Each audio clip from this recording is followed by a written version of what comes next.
Hey everyone! Today let's dive into how artificial intelligence or AI has fundamentally transformed our world. It's a whirlwind tour, so buckle up. AI isn't just a buzzword, it's a revolution that began in the mid-20th century. Picture this. It's the 1950s and scientists are just beginning to dream about machines that could think. Fast forward to today, and AI is everywhere. From the smartphone in your pocket to autonomous cars on the roads, AI is making waves. Now, one of the first milestones in AI was the Turing test, developed by Alan Turing in the 1950s. It was a simple idea: if a machine could hold a conversation with a human, without the human realizing they were talking to a machine, then it could be considered intelligent. This test sparked a global race to create a true AI.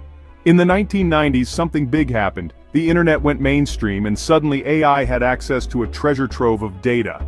This era brought us machine learning, a type of AI that learns and improves from experience without being explicitly programmed. Imagine teaching your computer to recognize your face just by showing it your photo a few times. That's machine learning. Fast forward to the 2010s and we enter the era of deep learning. This is where things get really sci-fi.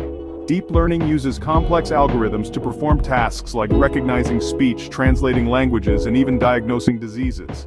It's the technology behind those voice assistants you talk to every day. But it's not just about making life easier or more entertaining. AI is tackling some of the biggest challenges facing humanity. From climate modeling to advancing healthcare, AI is at the forefront of innovation. Researchers are using AI to predict weather patterns more accurately, develop new medicines faster, and much more. And what about the future? We're looking at AI that not only mimics human behavior, but also understands and interacts with us on an emotional level. The possibilities are endless and a bit daunting, right? So, as we stand on the brink of further breakthroughs, one thing is clear. AI is not just transforming technology, it's reshaping our entire world. Stay tuned because this journey is just getting started. Thanks for watching. If you're fascinated by how AI continues to evolve and impact our lives, don't forget to hit like, subscribe, and ring that bell for more tech insights. See you in the next one.